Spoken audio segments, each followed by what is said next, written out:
আগামীকাল থেকে খুলনা জেলা স্কুলে বার্ষিক ও নির্বাচনী পরীক্ষা শুরু হচ্ছে। শ্রেণী অনুযায়ী শিক্ষার্থীদের খাতার ভিন্নতা রয়েছে। এক এক শ্রেণীর জন্য এক এক ধরনের খাতা। কোন শ্রেণীর কী ধরনের খাতা হবে, ভিডিওটা দেখলে অবশ্যই তোমরা বুঝতে পারবে। ধন্যবাদ।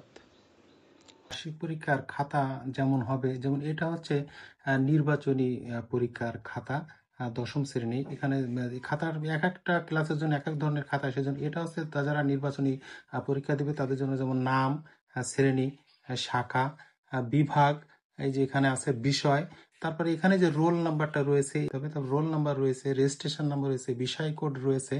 এখানে কক্ষ পরিদর্শক স্বাক্ষর করেন, এখানে তারিখ দিবেন। এই অংশগুলো নির্বাচনী যারা পরীক্ষা দিবে তাদের সেই শিক্ষার্থীদের এখানে গুলো পূরণ করতে হবে, এবং এর নিচ থেকে তাদের কোনো অংশ পূরণ করার প্রয়োজন নাই। এরকম খাতা আগামীকাল তাদেরকে দেওয়া হবে। এই খাতাটা হচ্ছে নবম শ্রেণীর শিক্ষার্থীদের জন্য। খাতা শ্রেণী ওয়াইজ কিন্তু ভিন্নতা রয়েছে। এখানে যেমন এখানে রয়েছে পরীক্ষা, এখানে লিখতে হবে বার্ষিক পরীক্ষা 2025, এখানে 5 দিতে হবে। তারপর এখানে সুন্দর করে পুরো নামটা তোমার লিখতে হবে।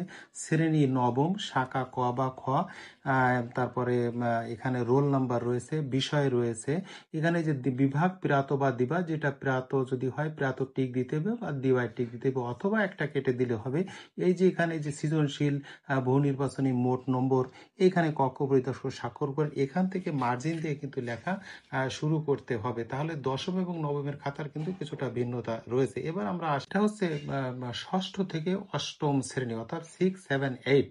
এখানে তোমরা দেখতে পাচ্ছ যে এখানে অর্ধবার্ষিক, তাহলে বার্ষিক পরীক্ষায় টিক দিয়ে এখানে 5 লিখবে, পুরো নামটা লিখতে হবে, শ্রেণী লিখতে হবে, শাখা লিখতে হবে, রোল নাম্বার লিখতে হবে, প্রাতবাদ দিবায় টিক দিতে হবে, বিষয় লিখতে হবে, পত্র লিখতে হবে।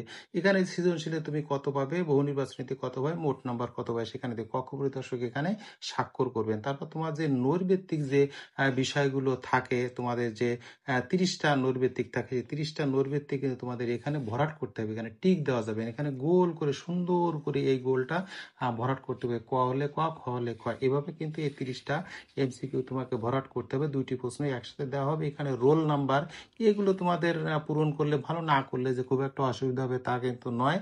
তাহলে উপরে এই কলামগুলো কিন্তু তোমাকে ঠিক মতো লিখতে হবে। এটা হচ্ছে ষষ্ঠ শ্রেণী থেকে অষ্টম শ্রেণী পর্যন্ত। এই খাতাটি হচ্ছে 3 to 5 যারা পরীক্ষা দিবে, বার্ষিক পরীক্ষা দিবে তাদের জন্য। এখানে দেখতে পাচ্ছ তোমরা, এখানে বার্ষিক পরীক্ষা 2005, এখানে 25 এখানে লিখতে হবে। তারপরে তোমার এখানে নাম লিখবে, শ্রেণী লিখবে, তৃতীয়, চতুর্থ বা পঞ্চম, শাখা লিখবে, রোল নাম্বার লিখবে, বিভাগ প্রাত দিবা, বিষয় এখানে লিখবে, কক্ষ পরিদর্শক এখানে স্বাক্ষর করবেন। তারপর এখানে মার্জিন দিয়ে তুমি এখানে উত্তর লেখা শুরু করবে। এই খাতাটা কিন্তু 3 to 5 এর জন্য। তাহলে 3 to 5 এর জন্য এক ধরনের খাতা, 6 to 8 এর জন্য এক ধরনের খাতা, 9 এর জন্য আর এক ধরনের খাতা, এবং যারা নির্বাচনী পরীক্ষা দেবে তাদের জন্য কিন্তু এক ধরনের খাতা।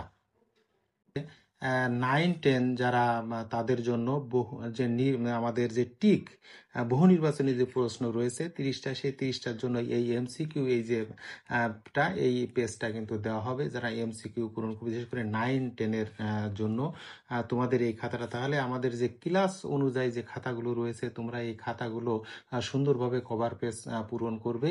যেন এক ক্লাসের খাতা আর একজনে যদি ভুল ক্রমে ছাড় দিয়ে ফেলে, তাহলে তোমরা সেটা অবশ্যই চেঞ্জ করে কিন্তু তোমাদের নিতে হবে। তাহলে আগামীকাল তোমাদের বার্ষিক পরীক্ষা হবে। এই খাতাগুলো কিন্তু খুলনা জেলা স্কুলে তোমাদের দেওয়া হবে। ধন্যবাদ সবাইকে।